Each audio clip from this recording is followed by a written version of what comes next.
What is going on, you guys? Welcome back to Down to the Wire. I'm your host, Brian Costa, and we have got a great episode in store for you. It's been a little bit since I've been doing some consistent shows, obviously, being in the summer, being done with college, at least for my undergraduate degree, has at least something to play with that. So I'm excited nonetheless, though, to have a show for you guys today.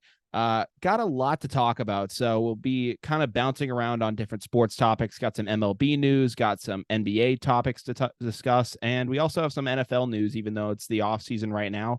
It's going to be a pretty good time. I'm excited for all of it, but before we do all of that, I'd like to welcome today's guest of the show. It's a very special guest. He's been on the show a couple times. I've also had the privilege of playing on the same baseball diamond as this man in the past, and I really love what he brings to the table. So without any further ado, please welcome back Josh Houle. Josh, how you doing today? Doing great, man. Pleasure to be back on the show with you. Yeah, appreciate it, Josh. So obviously, kind of like catch some people up. I know like you're kind of back playing with the Ronnies this summer. I know that you're still at Colby right now. How have things been with you? Yeah, things have been going great. Just finished up my junior year over at Colby. Taking this summer, do some work for my resume, getting ready for whatever comes after senior year. I'm currently volunteering at a hospital out in Webster. Okay, nice. That's awesome. Yeah, I know that you also mentioned to me like after college and whatnot, you're gonna go for like what was it, your PhD and your PhD, MD. Oh my nice God. 7-year commitment for that. Jeez, if the cards play out right. Man, I'm only gonna be in school for another 2 years. I commend you, dog. That's crazy. But yeah, so we came over here earlier. I know we were just playing some catch outside. It is hot as all hell outside. It is so freaking humid, man. It's bad. It's so bad, dude. I mean, like, I was complaining for a while because it was like rainy as hell. And like, honestly, for like June, for the most part, was pretty cold. Like, there were a couple like 50-degree days, which was ridiculous. Like, I was thinking a sweatshirt and jeans like in the middle of the month. Yeah, it's the few warm days we've had have just been so sticky as well. Like, Oh my how long God. were we just playing for? Like 10, 15 minutes at tops, and the sweat was just Dude, humidity. I was like pouring sweat. It was so bad. It was awful, dude. But yeah, no. It's been good though. I mean, I can't lie. I wish I was able to play again this summer, but just other circumstances, I guess you can say, kind of found themselves in the way with that. And I'm going for grad school in the fall. I got stuff with work right now. It kind of just didn't fall into place. But we got that's neither here nor there, and we got some other things to talk about. So, Josh, to kind of kick it off, we'll stick with some baseball news and discuss some history that occurred just a couple days ago. And while it unfortunately happened for the most hated rival of our beloved team, the Red Sox, you have to commend history, and you do have to acknowledge that the incredible achievement that happened just the other day, and that was that Domingo Germán of the New York Yankees threw just the 24th perfect game in MLB history. I don't know if you ended up catching this. I actually fell asleep before I got any MLB alerts about any of this, so I'll let you kind of give your thoughts on it. Yeah, so I first started hearing about the game. It ended the 6th inning or something like that. It's like Domingo Germán has set 18 in a row. Tune in now to possibly witness history. And I'm going through my head. I'm like, wait, when was the last perfect game thrown? I think it was 2012 Felix Hernandez. Yep. And I'm like, as much as I hate the Yankees, like I gotta tune in to see this. So you did tune in? I did. Oh wow. I got in with like top of the 8th. Oh my goodness, that's awesome. Yeah, it was definitely something interesting to watch. Yeah, I mean, like I get all those like notifications all the time, like, oh, no alert, perfecto alert, and like sometimes you get them like way too early. It's just like I remember one time, I think when Joe Kelly was still at the Red Sox and was even still a starter, I think it was like, oh, Joe Kelly's perfect through 4 innings, and I was like, okay, like that's just a good start. Yeah, like he started the game really well. Like it's impressive, sure, but like I think like he even let up a hit like the next inning and he got like clobbered. It's like, all right, like at least get through like 6 innings of being perfect and then notify me. Like if it like when you're in like the 7th inning and like you're pitching perfect, it's like, all right, I should probably tune in now. This thing's getting a little real. But like when you're not even halfway through the game, you can't even like say it's legit yet. But Domingo Germán did get there. Like you said, first perfect game since Felix Hernandez, which is crazy because I was like 11 years old when that happened. I just graduated college, and to think at that point I was just going into middle school. So we have had a long time since the last perfect game in MLB history. And it's crazy because in 2012, there were 3 perfect games. Like we thought that, oh, like the pitchers are really catching up. Like we're gonna see a lot more of these perfect games now, and then we went over a decade without one. Yeah. And to think 2023, we were so close to a second perfect game. Yeah. The Cubs, I believe. I'm not sure. Kyle Hendricks. Kyle Hendricks with that one play with the catcher. Yeah. I mean, we had a couple close calls too. I know back in, I think it was 2015, you had Max Scherzer when he was on the Nationals, was one strike away, and then Jose Tapia of the Pirates leaned into that pitch, took the hit and ended that. I know he ended up getting the no-hitter, but took that chance away from him. So it's crazy just how close some guys got, and it took that long to get over the hump. But Josh, it's an incredible achievement nonetheless, and I do commend the Yankees and Herman for being able to get there. But I've been seeing a couple different people say like that it maybe shouldn't be counted as legitimate as some of the other perfect games we've seen, and the reason for that being the Oakland A's are absolutely horrific. They are on pace, I think, to lose like 120 games. They are so putrid this year. And we've discussed it on previous episodes of this show. We've mentioned that John Fisher has gutted the team. He basically just dislikes the fans there in general. And like that team has suffered as a result. They had the reverse boycott game a couple weeks ago. And it's just been an ugly sight in Oakland as they're getting ready to move to Vegas. So I got to ask you, do you think that this perfect game should count just as much as the others? I think it should. Okay. The reason why, you look at the Oakland A's, out of the 50-something, 60-something losses that they've had, how many of those times were they shut out? I want to argue it's less than 10 that they were completely shut out. A shutout is hard enough in baseball. Absolutely. It's even a combined one. Exactly. It's just a combined shutout or a combined no-hitter. The Oakland A's haven't been no-hit or shut out that many times this season. I don't think at all before the perfect game. Mm-hmm. But like they'll still lose, like 10-1, 11-2. Their offense still puts up a run or two. Just the whole notion of the perfect game, 27 up, 27 down, without a single man on base, no walks, no hits, no errors, or anything like that. It's hard enough in its own. I don't care who you're playing. If you're playing against the Yankees, playing against the Athletics, I think it should count personally. Yeah. I mean, I think it should too. I mean, I do understand what people are saying though, because like the A's, they're historically bad. I was listening to, I think it was the Baseball Hour with Tony Maserati, and they were discussing on there just like how bad the A's are. Their team batting average going into that game is 218. Like they're not just like below average. They're historically bad for them right now. Like it's really bad right now. Yeah, looking at that A's roster, like if I were to tell you, like if they were batting like 220, 230, it'd be like, yeah, like they're bad, but like like they're getting on base. Like no, these guys are all Joey Gallo. Right. If I told you like name me 4 players that people will commonly know on that roster, you'd struggle to find names on that list. Like I know like Tony Kemp. That guy Esteury Ruiz, he's only making noise because he might get close to a couple steals records, but other than that, like it's not looking great. No, the A's have just had such a weird ride this season where they went like 12-40 to start, then all of a sudden they win 8 to 10 in a row. Yeah, and then everyone's like, oh, the A's are catching fire. They're gonna find something of a form. They're gonna back into a wild card spot, and I was like, there's no way in hell they're gonna do it. Like this is your definition of a hot streak, right? And then, funny enough, as it was, I believe the reverse protest night was against the Rays, and they won that game. It was like a close game too. It was like a 3-2 victory or something. And then ever since I think that reverse boycott, it's just been straight downhill. Not even a slope. It's been a vertical drop for those guys. Yes. And I mean, that kind of epitomizes what they were trying to do. Like the Oakland fans showed like, hey, we'll come to a game and support a team if you actually put the effort into putting a good quality on the field. And for a long time, I thought like maybe the Oakland fans are kind of like, like they kind of subtly like root for like that Moneyball philosophy. It's like, yeah, we're the underdogs, but we're going to beat you our way. And I think I'm starting to realize like, no, they hate it just as much as I do. I hate the Moneyball philosophy. Love the movie. I love the movie Moneyball. It's a fantastic movie. It's a great underdog story. I think for what Billy Beane did at the time, given the circumstances, that team is incredible. But what's ridiculous is the Oakland A's team now has a salary that's less of what the Moneyball 2002 A's was back then. They have gotten even cheaper. And I think their total salary payroll is just a little bit more than what Max Scherzer is making on his own contract alone. No, yeah. And then it's ridiculous.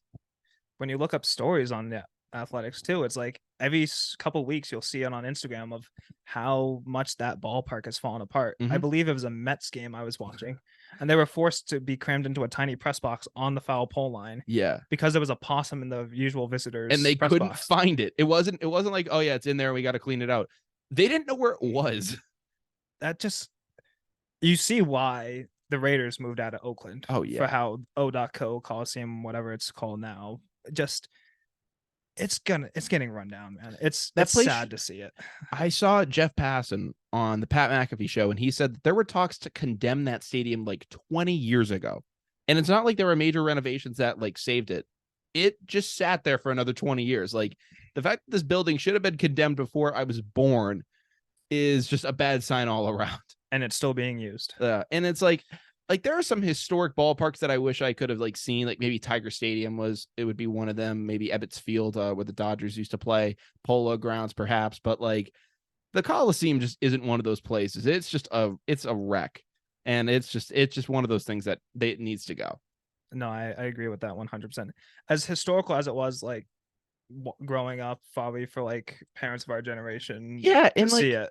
And like even I have like some like nostalgia with it. I remember like the 2012 A's when they had that miracle comeback to get into the wild card. I remember them even in 2012 and 2013 when they had what was it, Grant Balfour coming out of the bullpen, like going out to like metal music. Like it was fantastic. And like the fans showed their support at that time in Oakland, and like they've had great players come through, like Matt Chapman, Josh Donaldson, Yoenis Cespedes, and they just don't commit to them. No, you look at the past year too. Like as you said, Matt Chapman, Matt Olson, I believe, was another name. Sean Murphy. Mm-hmm. Any good name that comes through their system gets shipped off for essentially like crumbs. Yeah, and I mean at that point, if you're a fan, like you can't really even get attached to a player. Like, and that's kind of an issue we've been seeing with some Red Sox like fans with their current philosophy right now. It's like you raise a player up for 5 years, and as soon as they're going to go to arbitration, you're going to trade them. Mm-hmm. And like you just can't get behind that. Right. And speaking on the Athletics terms, you're not going to be a fan of, say, Ryan Noda or Sean Langoliers. Yeah. It's names you're hardly knowing. You're still learning your team as the year progresses because of how many names come through. No, and like even if those guys were to progress, and like listen, those guys even if you want to consider the A's a AAA ball club, to be in the major leagues is an accomplishment. Like you have to give them credit for that. And yeah, I wish them the best of luck in catching on. But even if they do, there's no sign that the A's would say, all right, yeah, like, these guys made it through the cracks. Like we, raise these guys up good. We're going to reward them with a contract. No, if they say that they want more than that, they want what they're worth, they're shipping you out of town, bud. Like it's over.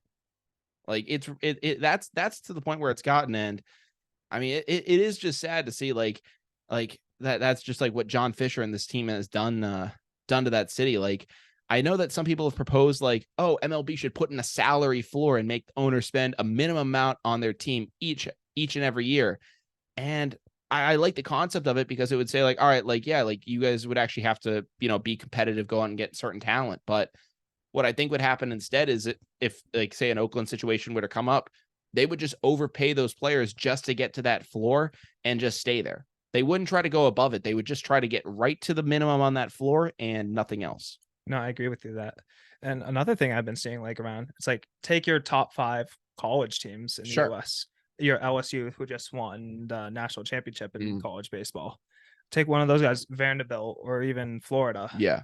People are saying put them against the game against the Athletics and see how they get wiped. They get wiped off the face of the earth. I know. I'm sorry. But that's like I remember those conversations of like, what if the University of Alabama faced the Cleveland Browns? Right. But my point is getting to that is like when your team is that bad and people are making that comparison, I understand they're still going to wipe a college team. But when you're getting compared to a Division I college baseball team, that must be a new floor you're going through at that point. Yeah, it's definitely not great. I can definitely understand that. It's pretty bad. Yeah. But yeah, I'd have to say in general, like I'll give the perfect game nod to Herman. I think that he does deserve it. And I just wish that it kind of could have happened to a better person, because given Domingo Herman's backstory, It really couldn't have happened to a worse individual. Yeah. That's the one. That's the one thing. Because like, Felix Hernandez, it's like it's the king. Like you look back at Matt Cain, like he was great. Even going back to like Randy Johnson and whatnot. I know Randy Johnson killed a bird, but like, Right. I'm not even going to get into Herman's situation. No. If you guys want to look it up, do it on your own on account. But yeah, I think the funniest perfect game or no hitter one was on Mark Burley for the White Sox. Yeah. He woke up hungover from a party, didn't get his pregame gas station snack. He texted his wife with the game, "I'm not gonna play that good. I missed my snack." Went on to throw on, I believe it was a perfect game too. Yeah, I know. Same thing happened with David Wells. He was out with the cast of SNL and like Jimmy Fallon and whatnot. And he was like, and he showed up to Yankee Stadium half drunk, and he proceeded to throw one. It's ridiculous. I don't know what it is. Like pitchers on illicit substances. Like I'm also thinking like Doc Ellis, with the Pirates, threw a no-hitter on LSD. I know he had like 10 walks, but he still did it. Yeah, he did it. Like I think he said he saw like Jimi Hendrix at the plate. Some of the stories of these perfect games, it goes to show like it's unreal. Like these guys are ridiculous. What they did was just on another world. Yeah. I mean, I commend it. I have to give them some credit. Like they're on like all these like illicit like drugs and whatnot, and they're like actually like going out there and performing. I got to give them credit. Like, yeah. I mean, it's like, did you see this thing going on with right now with these things called like the enhanced games? Yeah. I know what you're talking about. So like I saw like this the other day, and like this isn't even in our script, but there's like these guys now apparently like they're gonna do like Olympic style games, but they're gonna be on steroids. So like this guy he goes, yeah, I've beaten Usain Bolt's 100-meter time, but you don't know who I am. And it's like, yeah, bud, because like you can't compete. And he goes, no, I'm an enhanced athlete. I believe in the science. I'm like, ah, geez. I mean, I guess you could technically break records with enhanced substances, but it's the point of the record is like the natural limit of the human body. It's not pumping yourself full of like these toxic chemicals. It's not numbers in that sense. Yeah, it's how far can you push yourself naturally. That's the big one. Naturally, how far can you progress yourself? And these guys just didn't understand that. I do want to watch though. It's something I'm very curious to see. Oh, it would definitely have a good entertainment value to it. Oh my god! I don't think people should consider their stats as important. No, it shouldn't be like one of those things, but I don't know. I'd like to see them maybe do a home run derby or something. Yeah, get some old washed up vets, juice them up and put them out on like a field or something. I wouldn't hate to see that. No, I wouldn't either, because like I hate to say it, the steroid era was the best time to ever be a baseball fan. Like it was awesome. Like the pitchers were wired out of their minds. The batters had muscles like out to like freaking. It was ridiculous. It was a great time in baseball, entertainment wise. Yeah, for sure. It was awesome. But yeah, like I don't know. I'm excited nonetheless. I think that could be something really to look forward to. But to kind of get back on track a little bit, there was something I did want to talk about, and Josh, you brought this up, and it was a little bit of the state of the Sox right now. Like I like to do this every now and then on the show, but I just hadn't really thought of some things to talk about. But you brought up a good situation yesterday, and a day after Herman goes out and throws a perfect game, I get the same notification on my phone. Brian Bayo has a no-hitter going through 7 innings, and that's the number where it goes off my head. I'm like, 7, I'm going to go tune into that.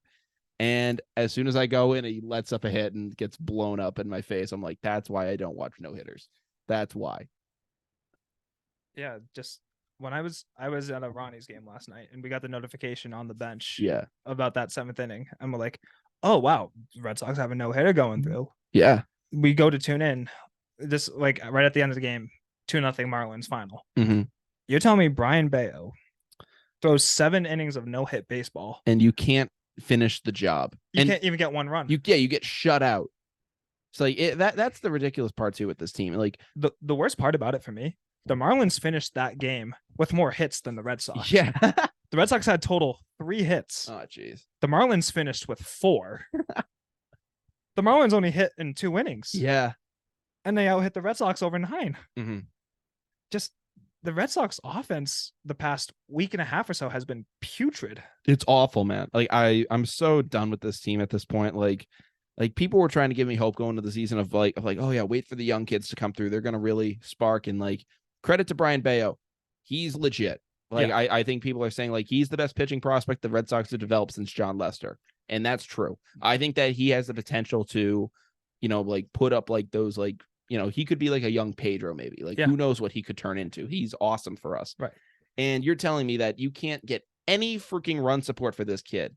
Like it reminds me of like back in 2014, Red Sox had Jake Peavy coming off the World Series, and like he'd go out there and he'd throw like 6 innings and would be pitching a gem, and he'd let up like maybe 1 or 2 runs, and they just would get shut out in that game, and it'd be like, you got to be kidding me. And then the next game, John Lackey would go out there throwing like frisbees, and he would like be getting hit all around the yard. And then the Red Sox would score 11 runs and beat the Astros at the time. I was like, what the hell are they doing out there? No, that's why you look at Brian Bayo's stats. His stats are so deceiving compared to when you watch him play. I don't know his record like off the top of my head. I think it's like 3-5 or something like that. But his pitching performances when I watch have been all very good. He's been great. He's been doing amazing. And then he's just getting left to dry in these situations. Like when you can't, the sad part is, I think the loss was put on Bayo last night because he had that base runner. He got the runners on base. That does eventually come back. But throwing 7 innings, no hit baseball, and being charged with a loss must do something to you. Yeah, that's a slap in the face. And the confidence will be shot with that. Yeah, I mean, I don't know though. I think that Cora will hopefully talk to him and be like, hey, like this was on us tonight. Like you did everything you could. Like we leaned on you even more than we should have. Right. Like I'm hoping that they at least could like recognize that with him. Right. If that was a one-time anomaly for the Red Sox, that one game, I'm like, okay, it was just a bad night overall. No, but it's the microcosm of their season. They've been doing this all year, Josh, which that's what frustrates me because like their offense will go out and it's either one or the other. You can't get a consistent performance out of them. Right. Either the offense, like what's either going to happen is the offense is going to go out and just be completely dynamite. They're going to be murderers row out there. It's going to be fantastic. And then the pitching can't stop a freaking what am I thinking of? They can't stop a nosebleed. Sorry. Yeah. I had like a little brain fart there. Or vice versa. You have Cy Young on the mound and you get no offense. Right. It's stupid to me. I'm so done with it. As a Red Sox fan, this is how the past week and a half, 2 weeks have gone for us. Mm-hmm. Swept the Yankees, and we break over 500 again. Mm-hmm. We're like 1-2. We split with the Twins. Sure. I'm not happy with that, but they are leading the AL Central. So I'm like, AL Central leading team. They're not the best, but a split with them is better than losing the series. Yeah. Looking at the schedule, you have the White Sox for 3 games and you have the Marlins for 3 games. Granted, the Marlins this year are a lot better than previous years. Like they have surprised a lot of people. I'm like, okay, we can at least I think we can get 1 of the games, maybe 2. I think it'll be good because it's in Boston. They're not used to playing up in the North. We lose 2 out of 3 to the White Sox and we get swept by the Marlins. Yeah. And listen, I'll give credit to the Marlins, especially to Luis Rise. He's fantastic. Oh, he is something to watch. Yeah, like I'm really liking him. Do you think he's gonna hit 400? Yes or no? I feel like it's still early. I go no. I don't think he gets it. I think that there will be a cold streak in there. And I hope you could do it. I really wish that we could see that history. I just don't think it happens, frankly. I got one phrase for you: the All-Star curse. Sure. You've seen players who went to the All-Star game just automatically regress for the second half of the season. I mean, the only reason I don't think he's going to hit 200 or 400 rather, he's definitely not going to hit 200 hopefully, but reason I don't think he's going to hit 400 is just like some of these records that we saw back in the day like seem very unattainable to me. And like this for some reason reminds me of when do you remember when Jackie Bradley Jr. was like, when people thought he was going to like break Joe DiMaggio's hit streak of like 56 games. And they were like, he's hit in 29 consecutive games. And even I was like, hell, that's pretty good. You gotta credit to that. Like if Arise finishes anywhere between 340 and 360, even like, I think right now he's at 393. He got a little cold against the Red Sox. Yeah. I think he's down to a cool 392. Like really. I still think he'll definitely get the nod of the cap for his efforts of that season. Mm-hmm. Like you look at JBJ's attempt at DiMaggio. What did he finish? He was like 32. It was like 29 games. Okay. It was like 29 but games. We still look at that and I'm like, damn, that he did really well. But we know it's not gonna touch. Yeah, you applaud him for the efforts he put in. It's like, hey man, you did really good. But like he wasn't even like he was almost like he was only a little over halfway there. I know. And hell, getting a 12-game hit streak is far enough. That's awesome. It's what he did is nothing short of amazing. Yeah. Just some records are not meant to be touched. Yeah, like it's just not possible, I think, in this day and age with the way pitchers are throwing and competing out there. I just don't know if they can do it. It's two different styles of baseball. Yeah. I don't know. I just don't think he's going to get that. I wanted to discuss that with you, though. But I don't know, man. I don't like the way this team is going. I think that anyone who really thinks they're going to turn it around has their head up there, you know what. Like, I think that they're just not in a great spot. Right. Because you look at the other teams that historically have been struggling. You see the prospects they've called up. The Reds, per se. They called up Elly De La Cruz. Oh, he's fantastic. How many games in a row have they won since they went on 12-game win streak? Something like that. Yeah. And right now they're being very competitive. They're playing very good baseball. Who knew that they were going to be the best team in the NL in the NL Central? Oh, I know. I mean, even the Pirates, even though they've cooled off from their sensational start. Yeah. They have a couple prospects on that team no one's really heard of that have really turned into good players, like G1 Bay. They called up a few guys like Trioli. He just had his first game 2 nights ago, did very well against the Padres. Even the Orioles, they called up Rutschman last year, and look how he's turned that team around. Yeah. Who did the Red Sox have to call up to be that spark plug? Yeah. We tried it with Tristan Costas. He can't hit his way out of a paper bag yet. Granted, the numbers recently have been encouraging. Yeah, like he looks like he's progressing slowly, but it's not the rate we need. Yeah, and like I understand it's so difficult to find someone who breaks onto the scene as hot as Elly De La Cruz or an Adley Rutschman for that matter. But like you'd think that with the advanced scouting we're getting from a former Tampa Bay Rays like a prodigy, we'd be a step ahead of all of them. And Tristan Costas apparently seems like a head case. He can't find himself out. Jarren Duran is turning into a solid outfielder. Like I give him credit for it. A routine starter. Yeah, but even I remember seeing the power that he had down in Worcester, and I know that's always a little exaggerated because if you go to Polar Park, the wind there is he was tanking balls out of the stadium. It's a hitter friendly park. Extremely hitter friendly. Like you basically hit a pop fly and it's going over the street. Well, it's how Bobby Dahlbeck's hitting it to the train tracks. Yeah, that people were saying, oh, he hit it 515. Go in that ballpark. You'll understand why. You can probably get one a good 380 as an amateur. Yeah, like it's ridiculous to hit there. So I mean, I can understand where people are coming from with that, but I don't know. Like I'm waiting for there to be like that next big prospect, and I'm hoping Marcelo Meyer could be that guy. Well, you know who the biggest prospect they called up for the past week was? Yeah, David Hamilton. Yeah, who has probably one of the worst debuts in recent memory for me personally. In the 12 or something games he played, I remember I'd watched the series opener against Miami. He committed 2 errors on back-to-back plays in the second inning of the game, and I'm like, this is what we're calling up. And I think he's hitting 2 for 16 right now. Yeah, it's just absurd. Yeah, I just remembered this too. I was looking up David Hamilton because I remember we got him in a trade. The ridiculous thing about him too is he wasn't even supposed to be the big prospect in the trade that we were getting. For those of you guys who don't remember, we acquired him in exchange for Hunter Renfroe, who I don't know if you last checked, is doing pretty well for the Angels. He has 14 home runs right now. Would be a solid bat. I think the Red Sox could really use a guy like that.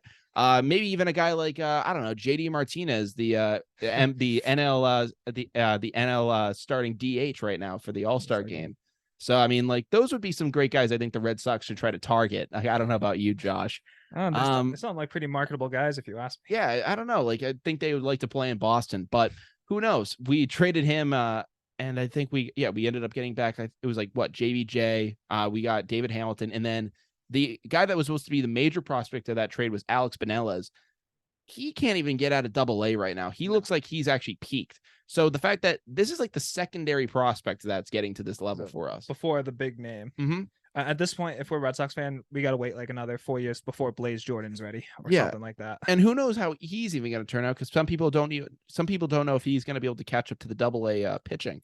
Well, granted, he's not even a freshman in college yet. 100%. I get that, but people are wondering if he's going to be able to have that bat speed. I'm hoping he can. Hearing the hype around him when he was 15 was encouraging. But when you're 15 though, that's you remember the hype around Julian Newman when he was 9. To project kids at that age is ridiculous. You can't effectively do it. Right. The only group I trust with like that kind of stuff are like the 18-year-olds with max preps. Like Yeah. those kids are legit. Yeah, that's more than fair. I can understand that. Max preps, youth prospects, those guys are legit. But yeah, that is fair. I can definitely understand you with that. I definitely hope Blaze Jordan lives up to the hype that's been. I believe what he's been doing I think he's in high A right now. I think he actually just got promoted to Double A. Oh, he got promoted to Portland. Mm-hmm. That's good. I'm curious to see how that turns out for him. And I'm hoping that he's able to prove the doubters wrong on that, because so many Red Sox fans that I know at school have been talking about him since like day one when they were still in high school. Sure. Because technically he's younger than us. Yeah, no, he's a young kid. And he's in Double A. And so is Marcelo Mayer. And I think that he does have a chance to maybe step onto the scene and have an immediate impact. But the only reason that we got him was because of how historically bad we were in 2020. We were the 4th worst team in baseball. The Red Sox shouldn't be anywhere near that. And we've been like, Chaim Bloom didn't need to, be a wizard to make that draft pick. Like, it fell in our lap. Right. Like that, that's the part that's frustrating. So I don't know. I hope that, I don't know. I can't even say I hope, because I just don't have the faith in Chaim Bloom at this point. Like, I say I hope. Right. There's no hope with Chaim Bloom. Like, I'm well past him. Like, I remember when we hired him in 2019, and we had just come off Dave Dombrowski, and people were bringing this guy in, and his whole philosophy was, we're going to rebuild the farm, we're going to retool, we're going to do all this. And I was like, I don't know, man. I don't know if you're the guy for that. And the first thing he did was trade Mookie Betts. I'm not even going to fault him for that. That was his job. That was one of the first assignment that he did when he was brought in here. So even if he was going to lose that trade, I understand that whole ordeal. I still think that the return we got for that was less than ideal, but I understand that the ownership was not going to bring Betts back. So right. I don't completely fault Bloom for that. But the trading of Andrew Benintendi, I don't think that Josh Winkowski was worthy of what Benintendi was at that time. And especially just that whole, especially the situation with Xander Bogaerts. I know that, he got completely fleeced. Like, he could not expect the Padres to commit the amount of money that they did to him either. No, yeah, so I look at this Red Sox farm system and I go, like, all right, Chaim, you're what, 4 in at this point? Like, where is the substantial improvement we're going to see? Like, this isn't supposed to be like some 10-year process. Farm systems in baseball turn around pretty quickly. Right. It's definitely been disappointing, to say the least. The unfortunate thing, not only as a Red Sox, but Boston teams drafting in general, have been terrible. Like, here's a stat I saw: the Bruins. This is a quick tangent. Out of all of their draft picks since 2018, 5 years, only one of them has made a major league debut. Look at the Red Sox. The draft picks they've had. I granted I don't follow the MLB draft because of how lengthy it is. Sure. The top prospects they have aren't traded from the Red Sox. They're traded for. They aren't drafted. It goes to show what is going on in the scouting department for the Red Sox. I don't know, man. I mean, I think the Red Sox as a whole needs to completely blow this thing up. Yes. I think that I hate to say it, but I think even Cora needs to go. Like, I love Alex Cora. I think that great guy, but I think he works with the players. I think that he's fantastic with those guys, but I think he's seen his day. I just don't know if it's going to work anymore. And frankly, I wouldn't mind it if Cora was to go to the front office. If that was to happen, I'd be all for it. But I just don't know if this current pairing is going to work anymore. I think that Chaim needs to get blown out. I think the entire front office needs to get worked out of there. So I don't know what's going to happen next with this team. But I will say this. I'm hoping that there will be some turnaround in the future. I agree with you on that. Yeah. It's been disappointing so far. And I mean, as just a Sox fan, it's been such an up and down roller coaster. It's been last place, World Series, and then just back to back last place finishes. And then, you just can never really feel too comfortable with this team. Like, look at the Dodgers, who obviously have the highest payroll in baseball. Red Sox are the third like richest team in terms of wealth, but we have the 14th highest payrolls. Like, We're not living up to what we should be doing. We're the third most valuable team in baseball. And you look at the success of the Dodgers, 11 straight years or so now, maybe even like 12 or 13 now. I think they first won the NL West for like that first time to start the streak in 2011. They've won it every year since. And I know that the Padres could maybe threaten down the stretch. I know the Diamondbacks are in hot pursuit right now, so maybe that might be in jeopardy this year. But they've had just a consistent like dominance. And I know they haven't won the World Series like every year. They only won it that one time in 2020. But you could at least look forward to a successful product on the field and something worth watching year in and year out with the hope, hey, maybe they don't compete this year, but, they could turn it around if they just get this piece in this guy. No, yeah, I agree. But unfortunately, looking at the Red Sox front office, they gotta say their one defense for this year, what was the big fine? Masataka Yoshida. Yeah. Who is actually great. I'll give it to I laughed at that. I gotta give Masataka credit. Yes. He's good. Yeah, no, he's very good, but they're gonna cling on to him like a lifeline when it comes down to like postseason meetings. Like, what did you do to make this team better? Oh, we found possibly a generational outfield talent since we traded away Mookie Betts. I know we've been struggling with that, so we found someone who's hitting around 300 now. Yeah. Granted, but that can't be the only move you make. No, it can't. Yeah. So I don't know. I'm hoping that the Red Sox can figure things out from there, but we got other things to talk about on the show. I want to transition over to some NBA news now. I know you said that we would discuss some other sports, so we'll switch over there. And the big topic, and really the only thing I got in this segment is James Harden, who knows a thing or two about forcing a trade. I saw some I think it was Brian Windhorst joking about that. And this is the third time Harden is going to request a trade. So he's reportedly going to opt into his player option with the Sixers, and then him and Philly are going to work together to find a suitor for him. So I don't know. James Harden, man, like he's just trying anything at this point to get a ring. I mean, Philly didn't work out. He tried that big three in Brooklyn that failed miserably. And now he's just trying to find another potential team. So I got to ask you, out of the couple teams that are interested, I know the Clippers have expressed some interest. I know the Knicks are potentially going to look into some things. And then I know the Heat are also, getting involved too. Out of those three teams, where do you think what place do you think James Harden would fit best? That's a tough question because outside of the Celtics, I'm not the biggest follower of the NBA. Sure. But I know enough of the big names around there.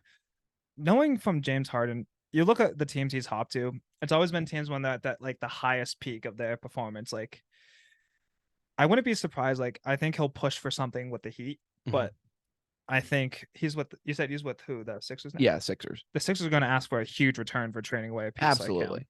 What teams do you think have the pieces that they could require Philly's wants at that point?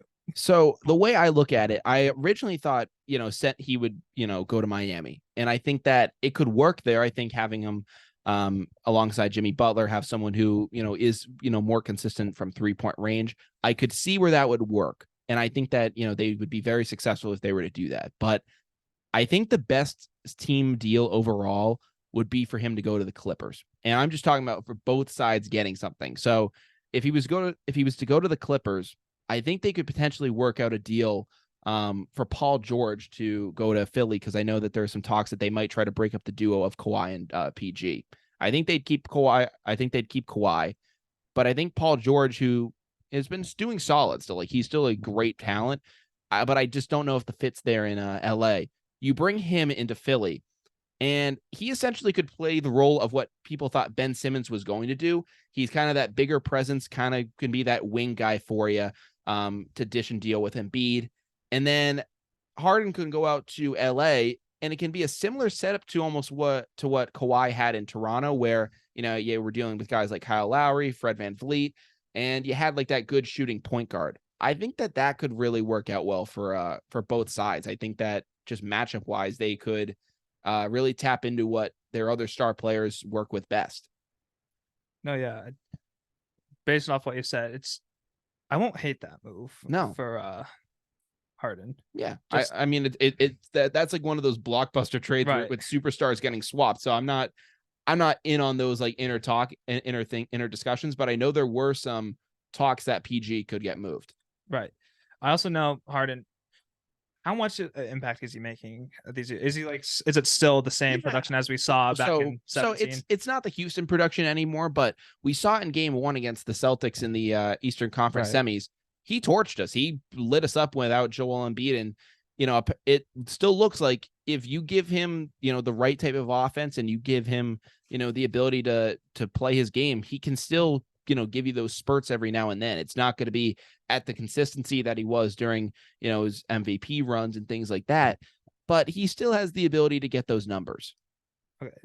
So yeah, probably based off what you said, this 1-for-1 trade would probably make most sense of that. Yeah, and it's probably wouldn't be a 1-for-1. There would be some compensation, Right. some other players thrown in there, but I just think that would really work out well for them. I think Paul George could give you some great, presence out on the wing. He could really just work well, and like I said, like Ben Simmons obviously is a bigger player, but the way that they used him, I know they tried him at point guard a little bit. I think that Paul George could just slide into that position a little bit better, and I think that team could flow a whole lot better. So that's my preferred landing spot. I think for Harden, I think it would work really well for him, and I think Paul George could work really well in Philly. So I'd like to see that potentially. The Knicks, I just don't know. I know that they're up and coming. I know that they got some great prospects. Obviously, RJ Barrett's looking great, but I just don't know how that situation's going to work out there. I think that James Harden in New York would be prime time. We saw it already with Brooklyn, but I just don't know if it's going to work out. No, yeah, it'll definitely be something we got to keep our eyes out for the Sure. next couple of weeks, and then we can always assess it later on. Yeah. It's always easier to assess the trade rather than to speculate. Yeah, I can definitely understand that. So that's a little NBA minute we had for you there. And then finally, before we go, I did want to discuss this because this is some pretty interesting news. It pertains to the New England Patriots, some NFL news for you. And, the Patriots right now, I don't know how I feel about them so far going into the season. If this is the team as it stands, I am hoping that we get third place. And that's really just from sheer luck, because you look at the Jets who just got Aaron Rodgers, the Buffalo Bills. I think they're going to work things out with Stephon Diggs. I think that whole situation will remedy itself between him and Josh Allen. I think that they'll end up going out and produce they'll end up going out and, start producing big numbers again. And then you can't discount what the Miami Dolphins are doing with Tyreek Hill, Jalen Waddle and company. So I look at the Pats, and I know that there are some talks to bring in DeAndre Hopkins. And, I think that could be great for us, but I'm still wondering, is it going to be enough to get us over the top? I just don't know if we have enough at this point. Yeah, no. Unfortunately, whenever it comes to the offseason for the Patriots are never known to make the flashy move. Well, they that's not entirely untrue. I mean, during their competitive years, they were making those moves. Right. I mean, they got Darrelle Revis on the 1-year deal. They traded for Martellus Bennett. And then even 2 years ago, they went out, they signed Hunter Henry, Jonnu Smith, Matt Judon. They're just very inconsistent with it. I'll say that for more of the rep. Yeah. Just looking at how things have panned out, I should say, in the recent years, like it looks great on paper when they make the moves, but then you look at the Jonnu Smith, how that turned out. But if their flashiest move this year, right now, is signing Juju Smith-Schuster to, I don't know, what was it? 3 years, $33 million. Like that? That's a little concerning for the offense. Yeah. From what I'm hearing at the training camp, apparently with Bill O'Brien as OC, things have turned around like complete 180. Sources I've heard from like all over social media saying like Mac Jones has his confidence back. It's like there's a better flow to it. Yeah. That's great when you do 7-on-7s versus your own defensive unit. Granted, the Patriots defensive unit is always solid, especially drafting guys, Christian Gonzalez, all those. I think that there's definite upside for how the offense does against our defense, which is considered one of the better in the league. But when you play against your defense so many times, you know which spots to pick. I need to see how this first offense unit runs against, say, another team. Like when it comes preseason, that's when I'm going to be worried, when we can only put 17 to 20 points in a preseason game. Yeah. I mean, listen, I think that I will say this. I think that I have like seriously kind of had some Mac Jones like PTSD. I kind of have forgotten a little bit of what he was able to do for us in that rookie campaign. And I, have kind of tucked that away for a while. I think if we actually look back, Mac Jones's rookie year was a success. Like it was awesome for us. And it looked like we could really build on it. And to take away Josh McDaniels, I understand he got a great deal from the Raiders, so you can't fault that. But to put him in the situation where you had Matt Patricia as the OC and just ripping into him and like tearing down his confidence, and then the whole QB controversy with Bailey Zappi and just not really committing to him, it became hard as a Pats fan to kind of look back and be like, yeah, but is that even the same player anymore? To hear that his confidence is back is amazing to hear. Like, I'm glad that that's the case. So I hope that can replicate itself, and maybe, even if Mac Jones just looks like he did during his rookie season, we're in good shape. Right. So like that's the big thing. So even if we get DeAndre Hopkins, like it's all going to come down to what Mac Jones can do. If Mac Jones goes out there and looks like his rookie self and is completing the passes, making the big play occasionally, we're in good shape. Like I think that's a good sign for us, and it's a good step in the right direction. But if we see the Mac Jones of 2022, we're in trouble. Right. I think Mac Jones, that's, as you know, people know your team is based around the quarterback, how that's going to be. If we can find Mac Jones rookie year season, I think we can pull 9 wins on the season. Looking at I our think schedule. so too. But if we get Mac Jones of last year, I think we'll have trouble winning 7. Yeah. No, I agree with you there. So I don't know. I think that, getting another superstar in the room would definitely boost his confidence. I mean, we saw it with Josh Allen when he got Stephon Diggs, he turned his game on to a whole nother level. We've seen it with all sorts of quarterbacks. When they get that number one receiver, they're able to, take their game to new heights. Tua Tagovailoa, when he got Tyreek Hill and Jalen Waddle, that really just completely turned on his game until, until he got the concussion bucket.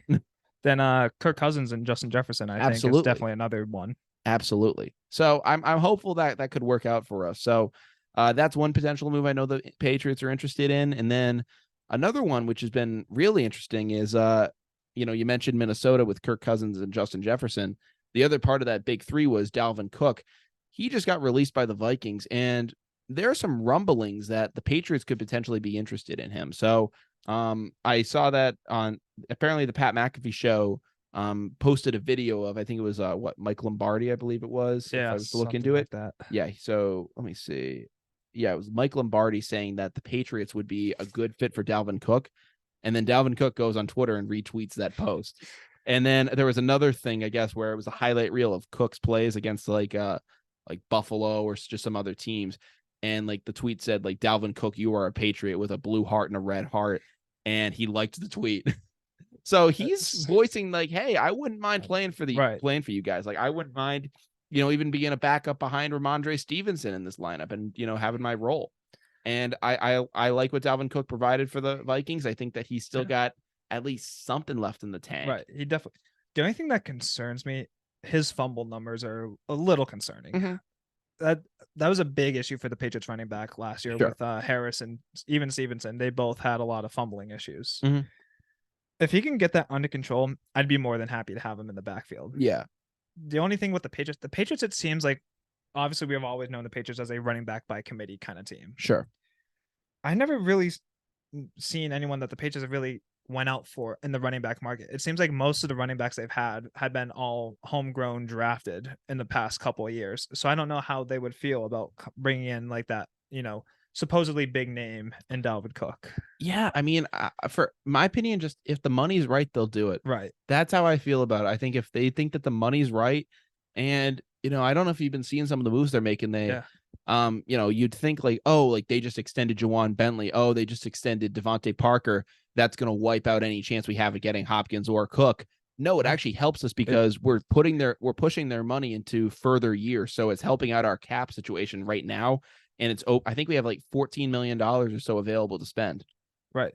Dude, my only question is, do you think there is enough cap to sign both of them? I don't know. And if that is the case, like, who do you want more? Do you want Hopkins or do you want a good running back?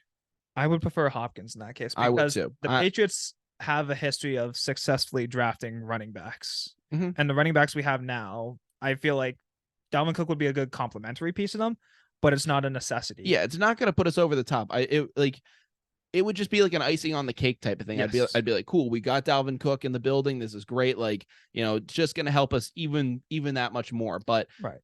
I think DeAndre Hopkins transforms your offense. Yes. The wide receiver core right now, granted, what we have is it's serviceable. I'll say this. It's a good wide receiver core. But, and I mentioned this on my last show, what DeAndre Hopkins does for you is it allows you to completely shift all those. It allows you to shift the guys down to where they're supposed to be on your depth chart. So Hopkins comes in, he's the one, he's lining up outside the numbers, running the fly routes, going deep, making those great plays. Juju works inside on the slot. So he's inside where he's, proven to be successful. Right. You have Kendrick Bourne as like the speed guy. You could use him maybe like, I know how KC is, like maybe used a guy like Sky Moore or some of those other like gadget kind of players. And then you have Devontae Parker as the 4 guy, which frankly, if Devontae Parker's your 4, that's a great team. Yeah. So like you have to give credit for that. And then you have Tyquan Thornton as your 5th wide receiver on the depth chart, who's made some good splashes as a rookie with the 2022 offense. So yeah, like it's just so weird. Like you take the one player and you just shift those guys down on the depth chart, and it becomes a much more loaded wide receiver room with just one name added. Right, and it doesn't. You take the pressure off of guys like Juju. Juju's never had the pressure of being the one guy, has he? Or was he in Pittsburgh? He had it in Pittsburgh, and then he even had it in KC, but KC was a little weird. Like they never, like once Tyreek left, there wasn't a defined number one receiver. Yeah. It was kind of just like by committee, like how you said about the Pats running backs. It was like, hey, it could be anyone's day today. Right, but they also had the safety valve in Travis Kelce. Yes, so he didn't really have the difference there. Yeah.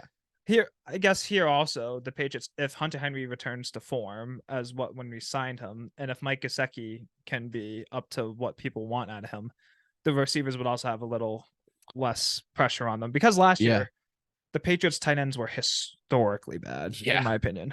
Yeah, we were pretty bad. Just, I mean, the offense in general, but the tight ends, I think it was probably the lowest tight end production in a good amount of time since Gronk retired and all that stuff. Yeah. Because even when we had Devin Asiasi as a tight end, Devin Asiasi with Cam Newton, they were still putting up Devin Asiasi and Dalton Keene. They still put up technically the same numbers as Hunter Henry and Jonnu Smith in 2022. Yeah, and that's what concerned me the most last year was tight end production.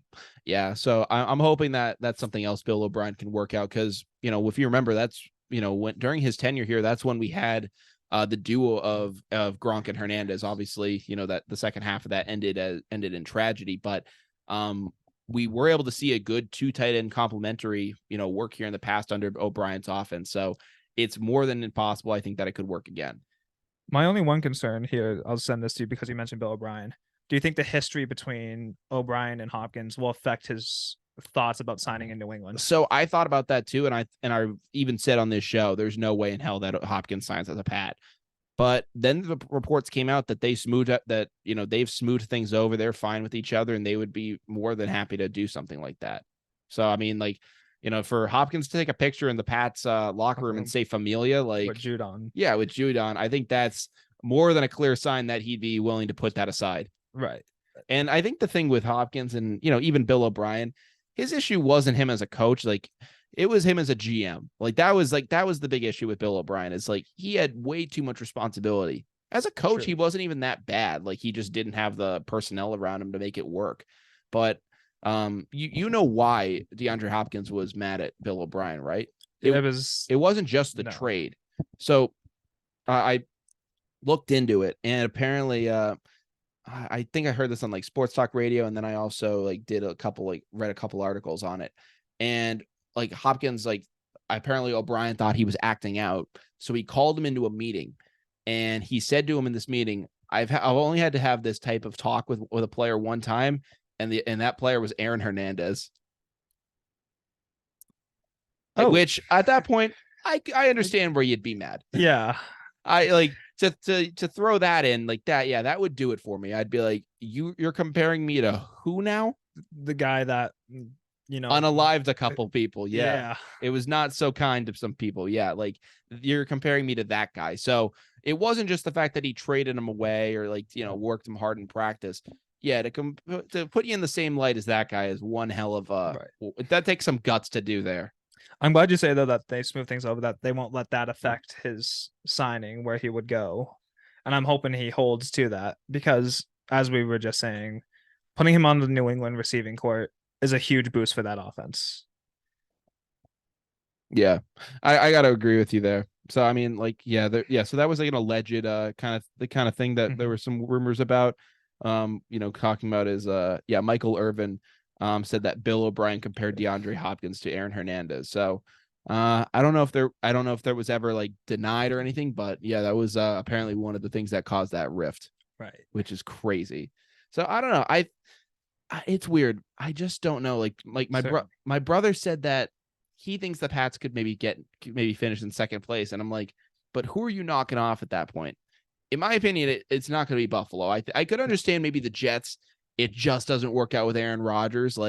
That could possibly happen, but and maybe if Rodgers gets hurt and you have to throw Zach Wilson in that lineup, But other than that, I don't see a situation where the Patriots finish any higher than third. And maybe you can get a wild card spot out of that, but that's going to be tough to do alone. Right. The only possible chance I see us being the Jets is you get the Aaron Rodgers of last year. Sure. Aaron Rodgers last year, just I don't know if it's because it was a physical decline in ability or just disinterest in playing for the Packers. Mm-hmm. But he just did not seem like himself. When the Patriots played the Packers, we played them till overtime, and we were competitive against them. With Bailey Zappi. With Bailey Zappi. I'm very curious to see how it pans out in New York, because what he asked New York to do for him, bringing in people, they have bent over backwards to supply him with what he wants. Mm-hmm. There is no excuse for him this year to just suddenly, crap the bed. If he just declines, it's proof that he's done. He's going to be out. Yeah. I gotta agree with you that I think this is a 1 to 2 year experiment at most. I think that Rodgers is pretty much seeing his better days. I don't know if it's gonna work out for a Super Bowl like it did with Brady. Brady fell into the perfect situation, and like not even just because of the immense talent that he had, like you got in there with Mike Evans and Chris Godwin like really coming into their own, but it was also the fact that a lot, like just the amount of other free agents that followed him. And I know Randall Cobb and Alan Lazard followed Rodgers to New York, but outside of that, it hasn't been as much as what Brady had. Like you had Leonard Fournette show up, you had Rob Gronkowski come, some other names too. I think even some defensive players came over that side. And the biggest part for that Tampa team that a lot of people don't talk about, the line free agents that they sign, because that's still gonna be an issue with the Jets. Oh yeah, their line. If Aaron Rodgers can still be good, but if he doesn't have a line, he's not going to be able to do what he can for that team. Yeah, I tend to agree with you on that. But I don't know. I if you had to give your prediction, where do you think the Pats are going to finish in the AFC East? Either second or third. I think we can beat Miami. Historically, no matter what Miami throws at us, we usually can beat them in the standings. We usually can beat them once. Down in Miami, it's another thing. Down there. For whatever it is, like Miami could be the worst team in the league, or they could be on the top of their game. Like we just can't figure things out in Miami. Right. So hopefully we can get past that bug. But yeah, I think that third place is where I see them right now. If I had to give my at least with no DeAndre Hopkins, that's where I see it. Yes, DeAndre Hopkins, maybe you make a push for 2. I don't know, but again, it all lies on the shoulders of Mac Jones. We're gonna have to see how he pans out, though. And I'm hoping it's a positive push this year. Anything above what he did last year, it's going to be considered a win for the Patriots this year. I tend to agree with you. Maybe he could win comeback player of the year. I would not hate that. I know it usually goes to someone with an injury, but consider the mental tormenting he went through. You could maybe that's a mental injury. You could make an exception for that rule. So we could look forward to that. So Josh, I got to thank you for coming on. I know, it was kind of an impromptu thing and we kind of threw this thing together, but I do appreciate it. No, we're going into 4th of July weekend, so I did want to get an episode out. Yeah, I always love coming on the show, sharing some thoughts with you. So I appreciate you having me. Yeah, I appreciate it, man. So we are now officially down to the wire. So if you guys want to make sure to get in contact with the show, find us on all streaming platforms. You can find us in the link in our bio in our Instagram at down.tothewire. It has our Spotify links, YouTube, all those different places you can find us. And then on the Instagram, we put out, like little news segments. We'll put out clips from the show, different things like that. So make sure you guys go follow us over there. It's a great time. And, from Down the Wire, I'm Brian Costa. I'm Josh Houle. And we hope you guys have a great rest of your day. Take care and peace out.